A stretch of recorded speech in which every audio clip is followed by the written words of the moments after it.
na head ng committee na magbigay ng discretion kung sinong isasabpina at sinong hindi. Hindi. Oh, yan ang problema dyan. Dapat yan, inisyu niya ang sabpina. But, Pinahihina ni Senate President Escudero ang Senado.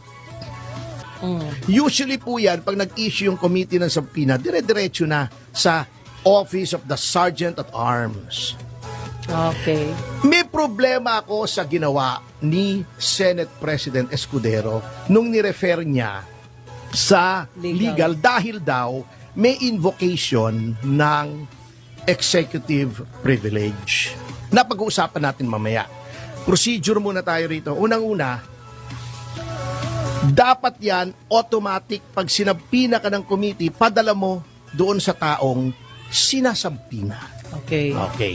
At sila ang magdedepensa kung bakit sa kanilang opinyon at may basihan sila ay hindi sila dapat dumalo doon sa pagtawag sa kanila. Kung Opo. bakit hindi nila pwedeng i-honor yung sabpina. Okay. Okay. Ganun po ang procedure. For the Senate President to refer a subpoena issued by a committee to the legal counsel of the Senate ay ang ibig sabihin, ano ba yung gusto niyang gawin ng legal counsel ng Senate? Magbigay ng opinion as to whether or not the subpoena should be issued? Pag yun ang kanyang purpose, ha? Or hihingi ba siya ng opinion dun sa legal counsel ng Senado?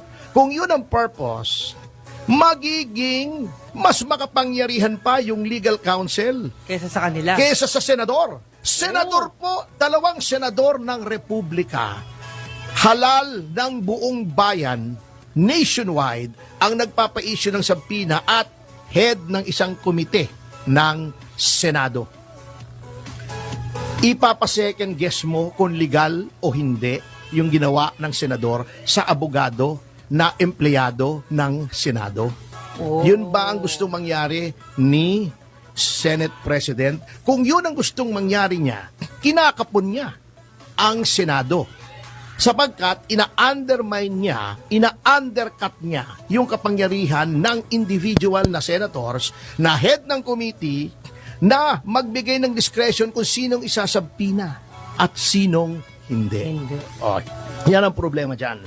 Dapat yan, inisyu niya ang sabpina. But, Pinahihina ni Senate President Escudero ang Senado.